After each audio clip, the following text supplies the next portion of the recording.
স্বাগত খেলা যুগে আপনাদের সাথে আছি পার্থ বণিক।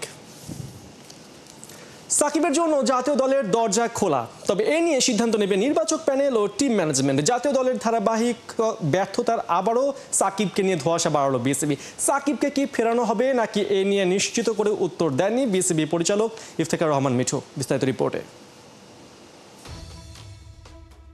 রোম যখন পুড়ছিল, নিরো তখন বাঁশি বাজাচ্ছিল। গ্রিক ইতিহাসে বহুল প্রচলিত একটা লাইন অনেকটা বৃহস্পতিবার বাংলাদেশ শ্রীলঙ্কা ম্যাচের সাথে মিলে যায়। ক্যান্ডিতে যখন বাংলাদেশ গো হারা হারছিল, গায়ানায় তখন সাকিব ব্যাটে বলে আলো ছড়াচ্ছিল। অবশ্য নিরোর সাথে সাকিবের তফাৎ আছে, প্রথমজন স্বেচ্ছায় দূরে ছিলেন আর পরের জন বাধ্য হয়ে। তবে সাকিবকে ভুলতে পেরেছে কি বাংলাদেশ? আমি এখনো ওর যে ব্যাটিং দেখেছি দুটো টেস্ট ম্যাচে, আমি রিসেন্টলি এরকম ব্যাটিং ওর দেখিনি। আমার মনে হয় সবার মনের মধ্যে কোনো না কোনোভাবে ও থেকে যাবে। সাকিব তো world one of the finest allrounder, এবং আমরা আশা করব সাকিব ফিট থাকবে এবং ভালো ক্রিকেট খেলবে। অ্যাজ আ ক্রিকেটার বাংলাদেশের গ্রেটেস্ট ক্রিকেটার হচ্ছে সাকিবুল হাসান। এটার কোনো সেকেন্ড চয়েস কারো কোনো বলতে পারবেন না। বিসিবির তিন কর্তার মুখে ধারাবাহিক এমন সুরে প্রশ্ন জাগাটাই স্বাভাবিক। তবে কি তিন ফরম্যাটে সাকিবকে ফেরাতে ভাবছে বিসিবি? বিশেষ করে south Africa, West Indies, Zimbabwe, শ্রীলঙ্কায় একের পর এক সিরিজ হারে যখন জনপ্রিয়তা হারানোর দ্বারপ্রান্তে বাংলাদেশ ক্রিকেট। এমন প্রশ্নে ইফতেখার রহমান মিঠু বল ঠেলে দিলেন টিম ম্যানেজমেন্টের কোর্টে। অ্যাজ আ ক্রিকেটার বাংলাদেশের গ্রেটেস্ট ক্রিকেটার হচ্ছে সাকিবুল হাসান। এটার কোনো সেকেন্ড চয়েস কারো কোনো বলতে পারবেন না। তো সবসময় ডোর ইজ ওপেন। এখন এটা সিলেক্টর অ্যান্ড টিম ম্যানেজমেন্টের উপরে তারা কি চিন্তা করছে, কিন্তু যেই জিনিসটা এখন হয়েছে, আপনি আগে কিভাবে চলেছে জানি, কিন্তু রাইট নাও কারেন্ট প্রেসিডেন্ট যেটা করেছে, এন্টায়ার দায়িত্ব cricket operation and cricket team management এবং সিলেক্টরদের উপর দেওয়া হয়েছে। এক সাকিবকে হারিয়ে এখন ব্র্যান্ড ভ্যালুর খাদের কিনারায় অবস্থান করছে বিসিবি। জিম্বাবুয়ে সিরিজের মতো আসন্ন পাকিস্তান সিরিজ সম্প্রচারেও ছিল অনিশ্চয়তা। বিসিবি কি আইকন ক্রিকেটারদের অভাবটা টের পাচ্ছে? ডেফিনেটলি এটা তো definitely one of the reason হতে পারে। হ্যাঁ, যে এটা তো বলা যায় না। ফুটবলে ভালো করেছে, ওই যে আপনার কয়দিন আগে অনেকে বলেছে আইকন আছে, সব কিছু। এটা হচ্ছে একটা টোটাল সিনারিওতে আপনি বলতে পারেন যে এই অবস্থায় এটা দোষ স্বীকার করে নিতেই হবে যে আমরা একটু লেট করে ফেলেছি এই এই এই পাকিস্তানের ইয়েতে। জিম্বাবুয়ের সময় সিমিলার অবস্থা ছিল। তো এখন আমার মনে হয় যে আমরা যে প্রসেসে এখন যাচ্ছি, যে অলরেডি নেক্সট মানে অগাস্টে ধরেন, অগাস্ট সেপ্টেম্বরে আমরা করবো কি নেক্সটটা ফর লং টার্ম দিয়ে দেওয়া হবে। গ্লোবাল সুপার লিগে সাকিব যখন মাঠে দাপট দেখাচ্ছেন, তখন প্রথম বাংলাদেশি হিসেবে লর্ডসে আম্পায়ারিং করার কৃতিত্ব দেখাচ্ছেন সৈকত। শুধু এলিট প্যানেল নয়, ভবিষ্যতে মানসম্মত আম্পায়ার তৈরির জন্য সাইমন টফেলের সাথে 3 বছরের চুক্তি করেছে বিসিবি। এবার জানা গেল সাইমন টফেল একা আসছেন না। এক সাইমন টফেল না, তারা একটা গ্রুপ আসবে, তারা গ্রুপ এসে এটা করবে। আর আপনি যদি ইমেজের কথা বলেন, আপনি সাইমন টাফেলের মতো সারা দুনিয়াতে জানবে যে সাইমন টাফেলের মতো একটা ব্র্যান্ড বা সাইমন এক্সপিরিয়েন্স লোক বাংলাদেশ আম্পায়ারদের আপনার তারা ট্রেনিং দিচ্ছে। তো সুতরাং বাংলাদেশের আম্পায়ারদের ডোর কিন্তু ওপেন হয়ে যাচ্ছে ফর আলাদা বিয়েতে। পার্থ বণিক, ৭১। বাংলাদেশ আর নেপাল দক্ষিণ এশীয় ফুটবলে দুই বিগ রাইভাল। সাফের মঞ্চে দুই দল আরও একবার মুখোমুখি হবার অপেক্ষায়। রবিবার কিংস অ্যারেনায় সাফ অনূর্ধ্ব-20 নারী চ্যাম্পিয়নশিপে দুই দল মাঠে নামবে। আর এই ম্যাচ সামনে রেখে বাংলাদেশ ম্যাচের আগের দিন কাটিয়েছে রিকভারি সেশনে আর প্রতিপক্ষের গেম অ্যানালাইসিসে। বিস্তারিত রিপোর্টে। সাফ অনূর্ধ্ব-20 নারী চ্যাম্পিয়নশিপের খেলা, কিন্তু মাঠের একই দশা। টানা কয়েকদিনের বৃষ্টিতে কিংস অ্যারেনার সবুজ মাঠ প্রথম দিনেই ছিল কর্দমাক্ত। তারপরেও বাংলাদেশের মেয়েরা এখানেই আদায় করে নিয়েছে নিজেদের সাফল্য। উদ্বোধনী ম্যাচে শ্রীলঙ্কাকে 9-1 গোলে হারিয়ে আসর শুরু করেছে দাপট দেখিয়ে। প্রথম ম্যাচে জয় আসলেও সিনিয়র দলের অনেকেই এবারের আসরে খেলায় মাঠের দুরবস্থা ছিল চিন্তার বড় কারণ। ভারী মাঠের জন্য তারা আবার ইনজুরিতে না পড়েন। অবশ্য তেমন অঘটন ছাড়াই ম্যাচ শেষ হয়েছে। তারপরেও পায়ের বিশ্রাম তো দরকার। ভারী মাঠ মানে পায়ে বাড়তি প্রেসার। তাই নেপাল ম্যাচের আগের দিন ট্রেনিং করে আর চাপ বাড়ায়নি বাংলাদেশ দল। কোচ পিটার বাটলার দল নিয়ে টিম হোটেলেই সেরেছেন রিকভারি সেশন। বাংলাদেশের মতোই এবার নেপালও আসর শুরু করেছে বড় জয় দিয়ে। ভুটানকে উড়িয়ে দিয়েছে ৬-১ গোলের ব্যবধানে। বাংলাদেশের জন্য কি তবে নেপালই আসরের মূল প্রতিপক্ষ? পরিসংখ্যান তো বলছে ভিন্ন কথা। সাফের বয়স ভিত্তিক শেষ ৩ আসরে নেপালের কাছে হারা দূর, ড্র করেনি বাংলাদেশ। ৫ ম্যাচের ৫টাতেই জয়। বিশেষ করে ২০২৩ সাফ আন্ডার-20 নারী চ্যাম্পিয়নশিপের ফাইনালে নেপালকে হারিয়েই তৃতীয় শিরোপাটি জিতেছিল বাংলার মেয়েরা। তারপরেও নেপালকে দুর্বল প্রতিপক্ষ মানতে রাজি নন বাংলাদেশ দলের গোলকিপার কোচ মাসুদ আহমেদ উজ্জ্বল। আসলে আমরা কোনো দলকে ছোট করে দেখছি না, আমরা প্রত্যেকটা দলকেই অনেক স্ট্রং ভাবছি এবং আমরা আমাদের সেরাটা দিয়ে এবং আমাদের যে যোগ্যতা সেটা প্রমাণ করি আমরা চ্যাম্পিয়ন হওয়ার লক্ষ্যে এই টুর্নামেন্টে নামছি। সো নেপাল কোনোভাবেই দুর্বল টিম না, ওরা অনেক শক্ত টিম এবং আমাদের প্রধান প্রতিপক্ষ এই টুর্নামেন্টে। তো আমরা আমাদের শতভাগ দিয়ে জয় নিয়ে আগামীকালকে মাঠ থেকে ফিরতে চাচ্ছি ইনশাআল্লাহ। কোচের মতো একই টোন অধিনায়ক আফিদা খন্দকারের কণ্ঠে। কে না জানে নেপালকে হারানো যা, শিরোপা হাতে তোলাও তা। নেক্সট ম্যাচে টার্গেট আমাদের উইন করা, যেভাবেই হোক এই টুর্নামেন্ট যেভাবে হোক আমাদের চ্যাম্পিয়ন ধরে রাখতে হবে ধারাবাহিকতা। ইনশাল্লাহ আমরা মাঠে নামবো জেতার জন্য। শ্রীলঙ্কার পর এবার বাংলাদেশের সামনে চ্যালেঞ্জ জানাতে প্রস্তুত নেপাল। বাংলাদেশের মেয়েরাও প্রস্তুত হিমালয় জয় করে লাল সবুজের বিজয় পতাকা ওড়াতে। দুই দলের হাই ভোল্টেজ ম্যাচ শুরু রবিবার সন্ধ্যা ৭টায়। পার্থ বণিক, ৭১।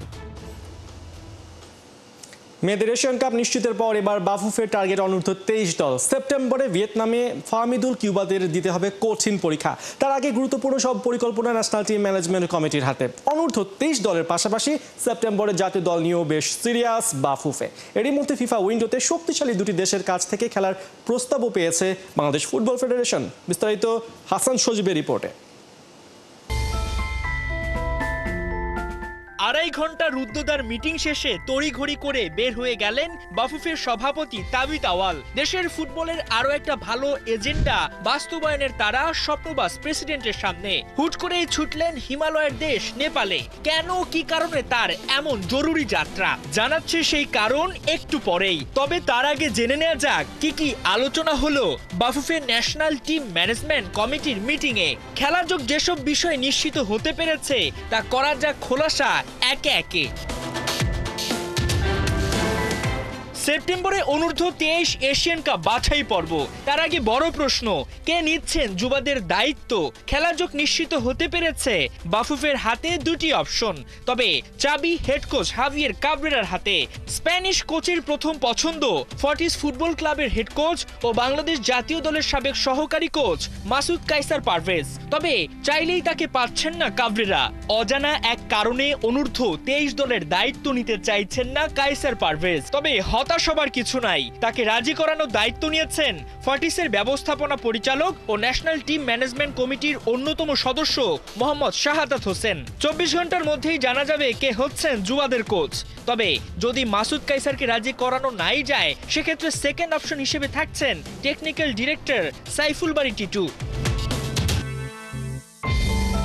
এবার আসা যাক কারা কারা ডাক পাচ্ছেন অনূর্ধ্ব ২৩ এশিয়ান কাপের ক্যাম্পে। খেলাযোগ আগেই নিশ্চিত করেছিল দুই তরুণ তুর্কি ফাহমিদুল ইসলাম ও কিউবা মিচেল খেলবেন এই টুর্নামেন্টে। তারা তো থাকছেনই, সঙ্গে ডাক পাচ্ছেন বাফুফের ট্রায়াল থেকে ৬ থেকে ৭ জন প্রবাসী ফুটবলার। ক্যাম্পে ভালো করলেই মিলবে অনূর্ধ্ব ২৩ দলে, সেই সঙ্গে মিলতে পারে জাতীয় দলে খেলার মৌকাও। মূল টার্গেট আমাদেরকে অবশ্যই আন্ডার-23 টিমটাকে ভালো করা এবং সেটা ভালো করতে যত রকমের প্রক্রিয়া করা দরকার আমরা সেই প্রক্রিয়া করতে সামনের দিকে এগিয়ে যাচ্ছি। ৬-৭ জন প্লেয়ারকেও আমরা আমন্ত্রণ জানাবো এই 23 টিমের প্র্যাকটিসে জয়েন করতে এবং সম্ভাব্য ৬ থেকে ৭ জন, এবং তারাও আমাদের এই প্র্যাকটিসে জয়েন করে আমাদের কোচিং স্টাফ যদি মনে করে যে তাদেরকে দলে অন্তর্ভুক্ত করবে, তারা দলে অন্তর্ভুক্ত করতে পারে। মেয়েরা এশিয়ান কাপের মূল পর্বে খেলার টিকিট পেয়ে গেছে। এবার বাফুফের মূল ফোকাস ছেলেদের কোয়ালিফাই নিশ্চিত করা। অনূর্ধ্ব 23 দলের জন্য তাই সবকিছু করতে এক পায়ে রাজি বাফুফে। দেশে কিংবা দেশের বাইরে ক্যাম্প ও প্রস্তুতি ম্যাচ খেলতে চায় বাংলাদেশ ফুটবল ফেডারেশন। এবার ফেরা যাক শুরুর ঘটনায়। ব্যক্তিগত কাজে নেপাল ছুটলেও এক ঢেলে দুই পাখি মারতে চান বাফুফে বস। নেপাল ফুটবল অ্যাসোসিয়েশনের প্রেসিডেন্টের সঙ্গে আলোচনা করে সেপ্টেম্বরের ফিফা উইন্ডোর ম্যাচ পেছানোর চেষ্টা করছেন তাবিত আওয়াল। কারণ এরই মধ্যে শক্তিশালী দুটি দেশ বাংলাদেশের বিপক্ষে খেলার প্রস্তাব দিয়েছে। খেলাযোগ জানতে পেরেছে তাদের একটি ফিফা র্যাঙ্কিংয়ে 113 নম্বরে থাকা ভিয়েতনাম, অন্যটি 125 র্যাঙ্কিংয়ের মালয়েশিয়া। তাই যদি নেপালকে কোনোভাবে রাজি করিয়ে তাদের ম্যাচগুলো আকপিচ করানো যায়, সেক্ষেত্রে সেপ্টেম্বরের শক্তিশালী প্রতিপক্ষের বিপক্ষে খেলার মৌকা বাংলাদেশের সামনে। হাসান সজীব, 71। হারলেই সিরিজ হাতছাড়া, জিতলে টিকে থাকবে টাইগাররা। বড় দুশ্চিন্তা ভেন্যুটা যখন ডাম্বুলা। বড় মাঠটার উপর আগে কখনো এই ভেন্যুতে টি-20 খেলেনি বাংলাদেশ। তবে হেড কোচ ফিল সিমন্স বলছেন তার দল আপাতত জয় ছাড়া কিছুই ভাবছে না। শ্রীলঙ্কার ডাম্বুলা থেকে নাহিয়ান বিন জসিমের রিপোর্ট। লিটন কুমার দাস সামনে ছুটে চলার চেষ্টা করছেন, তার গন্তব্য অর্থাৎ সেই হারিয়ে যাওয়া ফর্মটা খোঁজার চেষ্টা করছেন, কিন্তু কোনোভাবেই যেন এগিয়ে যেতে পারছেন না। পেছন থেকে কোনো একটা অদৃশ্য শক্তি বা খারাপ সময় তাকে টেনে ধরছে। ছবিটা বাংলাদেশের বর্তমান টি-20 ক্যাপ্টেন লিটন কুমার দাসের বর্তমান অবস্থার সঙ্গে অনেক বেশি সামঞ্জস্যপূর্ণ মনে হতে পারে আপনার কাছে। লিটন কুমার দাস বাংলাদেশের ক্যাপ্টেন, টানা 6টা ম্যাচে এই ফরম্যাটে দলকে জেতাতে পারেননি। একই সঙ্গে নিজেও সেই প্রায় 1 বছর আগে সবশেষ 50 পেয়েছিলেন এই ফরম্যাটটাতে। আমার পেছনে লিটন কুমার দাস দেখছেন এই মুহূর্তে কিপিংয়ের প্র্যাকটিসটা করছেন মুস্তাক আহমেদের সঙ্গে, দলের স্পিন কোচ। একই সঙ্গে তিনি কিন্তু দলের মোটিভেটরও বলা যায়। ক্রিকেটাররা যারা কিনা খারাপ সময়ের মধ্য দিয়ে যায় তাদেরকে মোটিভেশন দিয়ে থাকেন মুস্তাক আহমেদ। লিটন কুমার দাসের জন্য আসলে মোটিভেশনটা কি দিচ্ছেন মুস্তাক আহমেদ সেটা জানা যায়নি। তবে বাংলাদেশের হেড কোচ ফিল সিমন্স ঠিকই তার ক্যাপ্টেনের উপর আস্থা রাখছেন। বলছেন হয়তোবা দ্বিতীয় ম্যাচেই লিটন কুমার দাস সেরা ছন্দটা খুঁজে পাবেন, যে ছন্দটার খোঁজে তিনি আছেন। I think yes, his confidence is a little bit low, but again, we know what he can produce, and we've been working hard with him to get to that stage. So hopefully in this next match he comes up and gets to that stage. Hopefully he gets off as quickly as we want him to get off and shows the abilities that he has. সবশেষ কবে লিটন কুমার দাসকে এমন হাস্যোজ্জ্বল দেখা গেছে সেটা কিন্তু গবেষণার বিষয়। এই হাসির সঙ্গে সঙ্গে তার ব্যাটটাও হাসুক, সেই প্রত্যাশাটাই সবাই করছে। তবে লিটনের সঙ্গে সঙ্গে দলের আরও কিছু বিষয় নিয়ে খুব সম্ভবত হেড কোচ ফিল সিমন্স খুশি হতে পারছেন না। অনেকটাই বিরক্ত মনে হয়েছে প্র্যাকটিস সেশনে ছবিগুলো সেই কথাটাই কিন্তু বলছে। জাকের আলী অনেক আগের ম্যাচে খেলতে পারেননি, ইনজুরির কারণে সেরা একাদশটা হয়তোবা কোচ পাননি। ঠিক সেকেন্ড টি-20-র আগে জাকের আলী অনেককে দেখা গেছে ফিজিও কিংবা টিম ডক্টরদের সঙ্গে আলাদা করে প্র্যাকটিস সেশন করছেন, এবং খুব সম্ভবত তিনি সুস্থ হওয়ার পথে। হয়তোবা সব ঠিকঠাক থাকলে দ্বিতীয় ম্যাচটায় খেলবেন। সেক্ষেত্রে নাইম শেখের কপালটা হয়তোবা পড়তে পারে, যদিও নাইম শেখকে দেখা গেছে ভারী বল দিয়ে প্র্যাকটিস করতে। একটাই কারণ, আগের ম্যাচে টি-20-র মেজাজটা কিন্তু তার ব্যাটিংয়ে একদমই দেখা যায়নি। ইম্প্যাক্ট বা ইন্টেন্ট সব কিছুই আসলে দেখতে চায় কোচিং স্টাফ বা team management. Well, the next plan is to be better at the stuff that we weren't good enough at in the last game. I think we know that we have to get more runs and we have to bowl better in the first 6. So I think the improvements are there that we need to be doing certain things at certain levels for us to be competing with them. So that's what we're looking to do. Candy থেকে ডাম্বুলা, শহরটা বদলেছে, venue বদলেছে, wicket বদলেছে, কন্ডিশনটাও বদলেছে। বদলাবে কি বাংলাদেশের performance? এটাই হচ্ছে এখন সবচেয়ে বড় প্রশ্ন। ডাম্বুলায় এই চেয়ারগুলো দেখছেন, এগুলো কিন্তু একদম কানায় কানায় পূর্ণ থাকবে। একদিন আগেই বাংলাদেশ শ্রীলঙ্কা দ্বিতীয় টি-20 ম্যাচের সব টিকিট বিক্রি হয়ে গেছে। বাংলাদেশ এর আগে এই ডাম্বুলাতে শ্রীলঙ্কাকে একবার হারিয়েছিল, সেটা ভিন্ন ফরম্যাটে, অর্থাৎ ওয়ানডেতে 2017 সালে। টি-20তে বাংলাদেশ এখন পর্যন্ত এই ভেন্যুতে খেলতে পারেনি বা খেলা হয়নি তাদের। প্রথম চান্সেই কি বাংলাদেশ বাজিমাত করতে পারবে? বাংলাদেশের জন্য এই জয়টা খুব বেশি দরকার।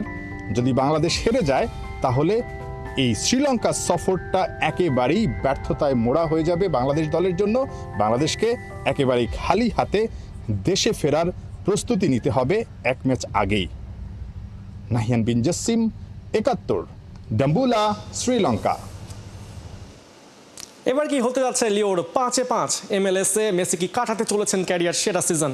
উত্তরের খোঁজে মাঠে নামছে ইন্টার মায়ামি। ঘরের মাঠে মায়ামির প্রতিপক্ষ ন্যাশভিলে চেজ স্টেডিয়ামে খেলা শুরু রবিবার 5:45-টায়। লিও মাঠে নামছেন, গোল করছেন, রেকর্ড ভেঙে গড়ছেন। নয়া রেকর্ড যা কেউ কখনো পারেনি, তাই গেল ম্যাচে করে দেখেছেন মেসি। MLS-এর ইতিহাসে প্রথম ফুটবলার হিসেবে টানা 4 ম্যাচে গোল করার কীর্তি গড়েছেন লিও। ন্যাশভিলের বিপক্ষেও লিওর পরিসংখ্যান দুর্দান্ত। সব প্রতিযোগিতা মিলিয়ে এই দলটার বিপক্ষে 5 ম্যাচে 5 গোল আর্জেন্টাইন সুপারস্টারের। পয়েন্ট টেবিলে পিছিয়ে থাকলেও দুই দলের হেড টু হেডে খানিকটা আপার হ্যান্ডে মায়ামি। ন্যাশভিলের বিপক্ষে 14 ম্যাচ খেলে 5 জয় ম্যান ইন পিঙ্কদের। এই দলটার বিপক্ষে সবশেষ 7 ম্যাচ অপরাজিত মেসি বাহিনী। এই ম্যাচেও ফ্রন্ট লাইনে থাকছেন মেসি আর সুয়ারেস।